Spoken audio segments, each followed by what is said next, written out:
All right, fellas, I got this nice Troy-Bilt 21-inch cut with a Honda motor, front-wheel drive, with the high wheel in the back. And these are decent machines. They're not great, but it is packed with those features. And so this is a common problem you're going to see, and it happens on just about any machine that's not well taken care of. So the problem is stuck wheel adjusters and stuck transmission.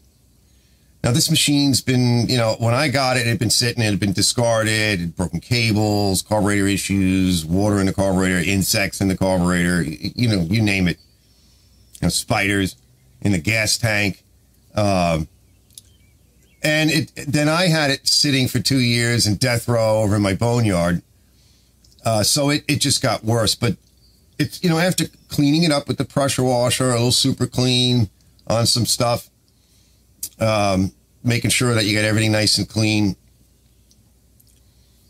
still got the problem. All right, but you got to clean it first because, well, there's insects and everything else. So you're going to have to get your machine really clean. So it's time, if your wheel adjusters and your transmission stuck, and in this case, things got so bad it broke the cable from stressing it, you might be thinking, well, I'm going to throw it out. Well, don't throw it out yet, right? There's ways of dealing with it, and it's on a budget, and it's very inexpensive. But I will say maybe it's time for a full tune-up, right? If it's come to this, clean the damn thing up, get it good and tuned. See if you can fix this part first. So what we're going to do in this video is I'm going to show you how to free all that up. Now, one of the products that I like to use, which is my magic sauce, and this is even, I have it on shorts, so you can check out my shorts on this and what I do to make it. It's mostly just common garden variety gasoline with, half and half with transmission fluid. And I often say, well, why transmission fluid? Because it's got, some people call it detergent packages. Look, whatever you want to call it, right? There's stuff in transmission fluid to keep it's a hydraulic oil, but it's a lubricating oil as well. And it sits within side of a transmission where there's nothing but highly polished surfaces, steel, aluminum, and lots of O-rings, the silicone rubber parts. And it's got to stay clean because any dirt or buildup, varnish, whatever, will cause a problem inside a transmission. Well, it works really well as both a lubricant, and it's a penetrant and a cleaner. So I'm going to show you how I spray all this in there. I had to work it back and forth, move the wheels back and forth, move the adjusters. So I'm going to show you some tips on that. You got to get it clean. And people say, well, you're going to put dry lube and grease attracts dirt. Okay. You want to get the damn thing moving first, right? If you don't get it moving first, you're not going to get it fixed. Next thing is, Croil. If you want to try some of this, I did use a little bit of it. It's very, very good. A little kind of pricey, but just like any kind of penetrant oil, right, that you might have. But you're going to need penetrant oil and oil in the squirt container, right? And I have a squirt thing over there. I'm not grabbing it because it's oil. It's oily. So you're going to need oil as well because you need to get lubrication in and work it in. This took me a little while, moving it back and forth, as I'll show you. Long before you can put anything else in there, like a dry lube or something, you're going to have to get it moving again. So let's get into the video, and I'll show you what I did. And I think you should be able to restore the functionality of this. Once that's done and you're confident and it's moving again, maybe you want to, finish it up with a proper tune-up, right? Your air cleaner, your spark plug, maybe take the gas tank out because there's going to be crap in there, blow your lines out, clean out your carburetor, take the top off the engine, get in there and clean that. You might as well do all of that because whether it's this mower, this design, or a different design with a Honda motor, or even a Briggs motor, this is a common problem that happens to the transmission and the wheel adjusters. As time marshals on, you're talking like this thing's like at least 10 years old. So when you get into that kind of 10-year, road down the road, this is when you're going to see these kinds of problems. And you may get so frustrated with it and it just gets so dirty.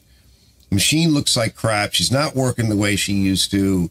And you're thinking, I'm just going to get another mower, right? Another machine. Hang in there, right? Because machines today are like $325 for a crappy push That's not going to be any better than this. In fact, it won't be as good as even this one. So let's get into the video and maybe we can save your machine. Stay tuned. All right, now we got the cables on, I got the bail pulled back. The oil that's in there is oil that's in there. We got 10 ounces of gas. But what I'm noticing, and like I mentioned earlier, is that's not going backwards. And it could be this is not returning properly. We don't know, but at least we can find out if we got a good motor and whatever else might be good. And if it is a good motor, we have a good motor kicking around. We might be able to come up with a transmission. I may have one. I think I threw one out recently. I don't like to play with these too much. I don't consider these to be, you know, great machines. Let's give it a pull. It's going to smoke. Let's see if it runs. Let's get the choke on. Probably going to need to prime it a little bit. All right. I wouldn't be surprised. So let's won't worry about that. Let's just give it a start.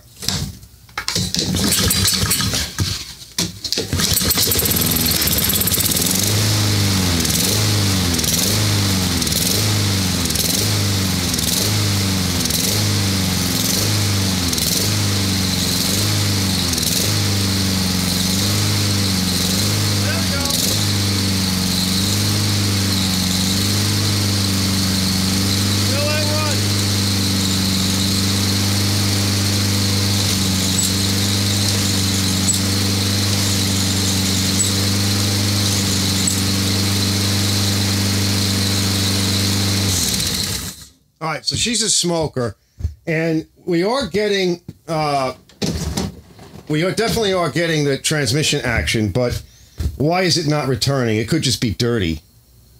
It's smoky as hell. Let me bring it outside, let it run until the smoke disappears, and we'll bring it back in.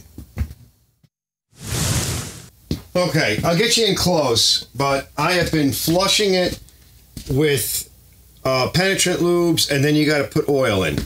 Because the penetrant lube will help flush out the junk, but it's not a lubricant. It's too thin.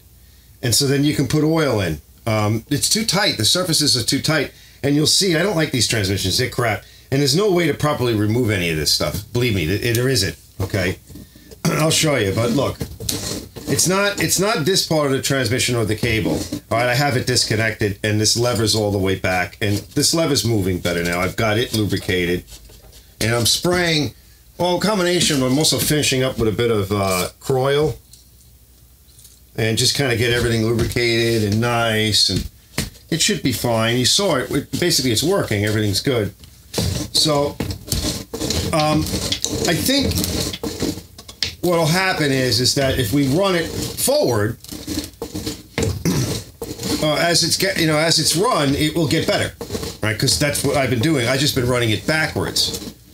It's not going to go backwards well, so we're probably going to have to prop it up or something somewhere safe or just whatever. Or this might be one of those machines that maybe I go cut my lawn for a week, rinse it off and come back and see what happens, or just drop the price, right? Keep it cheap. I mean, it works good. It's just this, and like I said, these transmissions are crap. These things are crap. Okay, that's why I do the older ones. All right, I'm done fooling with this. I got some oil in it, and then of course we want to do the back. But another way to help it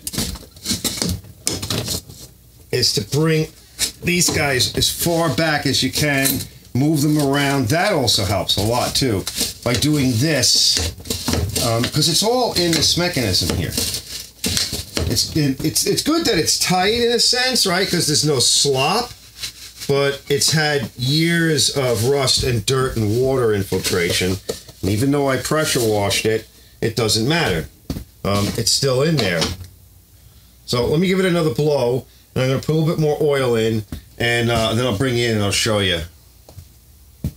So you got to get in behind there, and it's this here that's probably causing the problem. And there's a sleeve there, so maybe if you popped it out, but then my concern is that's holding everything together. How do you pop it back?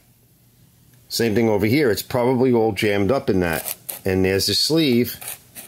And there's some gook over here too, but I cut this back out of the way a little bit. But it's in this cup.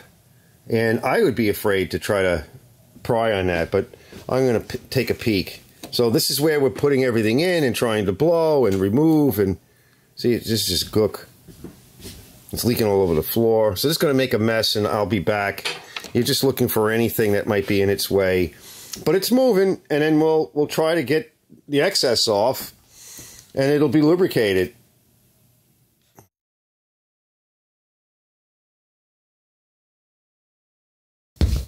All right, I got some of my lubricant on it, my tranny fluid mix. They're frozen, similar to what's going on in the front. This kind of stuff gets frozen. The only way to deal with that is we're going to have to loosen up this big nut. So it may not loosen, it may just spin. We're just going to give it a blap. Let's see. Oh, it's on there, all right. Okay, give it a turn. Almost. It's starting to move.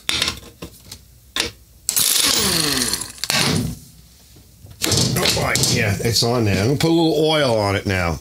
It needs a lubricant, so I alternate between oil and the tranny fluid mix because you need something to penetrate, and then you need actually something to lubricate. And people say dry lube. What's a dry lube going to do? What's that going to do? Nothing. Going to make it worse. There we go. That's loosening it up. All right, I'm going to work it a little bit longer. Yeah, let me work that. We may have to put a nut back here. There's a nut back here. We have to put a wrench on that.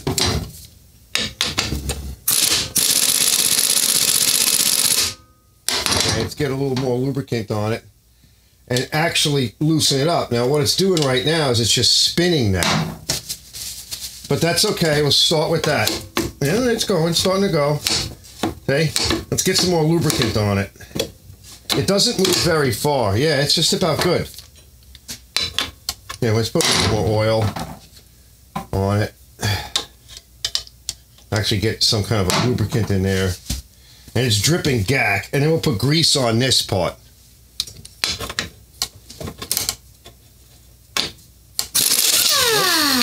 It's hard to hold it on.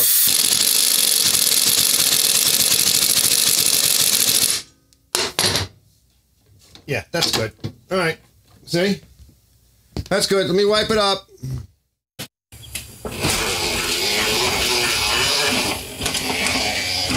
I told you it'll work. I sat here, well, stood here, and ran it for a little bit, and watch. See?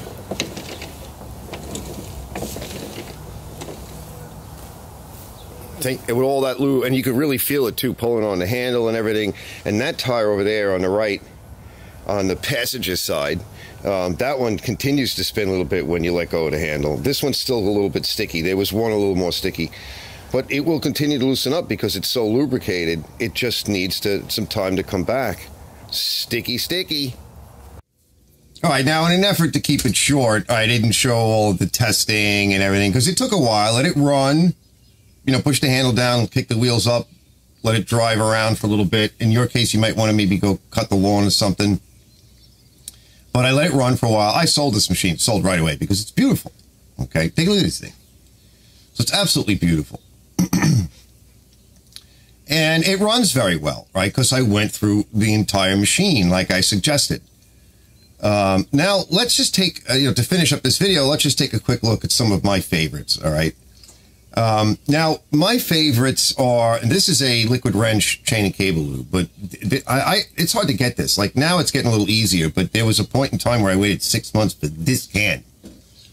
At least 6 months, right? Because of all the crap that's going on, and don't even get me started on that. But what's nice about this, chain and cable lube, of course, you can use it on your cables and elsewhere, on other machines and on this machine in your sort of effort to revive or recover, as I often call it too, refurbish. And it kind of gels up.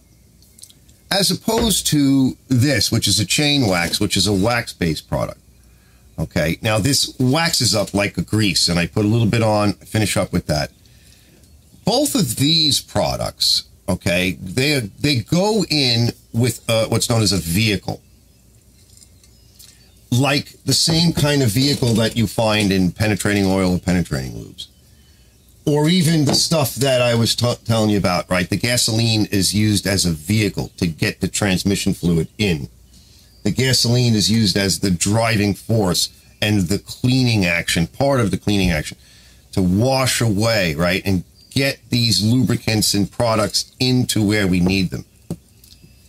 So that's one of the benefits of these kinds of products, all right? And the oil, as I said, is a lubricant. It's hard for it to get in, but it will chase after. Well, this I tend to go later, right? This is after, but the oil sort of gets pulled in and chased in with these products. And there's your lubrication. Finish up with this. And or, right, in many cases, a white lithium, because this winds up, the vehicle dries on this, and what's left is the mineral lithium. And it acts like a lubricant, a dry lubricant. So that's an alternative. And then another one is, be careful with this stuff. You get this on anything, it's not coming off, right? It does have a vehicle that drives the carbon in, but it doesn't go very far before it just sort of splatters all over you and everything else. But it will leave this sort of graphite product behind. Again, similar in a way, the mineral to this, but not as stout. Okay, it's not going to be as good. It really is better. Graphites and things like that are better for like locks and things like that. Right, very fine. There's other lubricants too, right, as a dry lube you can try out, but not until after you get everything moving again. Those products will not help you get things moving again. And of course, then there's grease, which you can put on the transmission itself and on the gears, and that'll keep the object of grease is that it suspends dirt. It doesn't attract it. Dirt's going to get in. These are not sealed, hermetically sealed environments, right? There's nothing to really keep the dirt out. What you want to do is have enough lubricant in there so that the functionality remains as the dirt is trying to find its way in, as the water is trying to get its way in. And then occasionally, fellas, rinse the thing off with a hose, all right? You'd be surprised how much that helps. Just a quick hosing. I do it with my Honda all the time. Because there's certain times of the year where I get a lot of dust, like clay dust. Some of you guys are on clay. That is very abrasive. And it's thin, and it gets into everything. It's going to get in, right? It's like grease isn't going to attract it. It's not like magnetic love attraction where, you know, oh, I'm so attracted to you. All right, Arch, that's enough. Me so horny. Oh, love you long time, soldier boy. $5. Oh, he too big. He too big. Too beaucoup. What? All right, fellas, look, I think I said enough. I think I've made my point. Let me not continue to beleaguer it. I will see you guys on the next episode of Arch's Garage.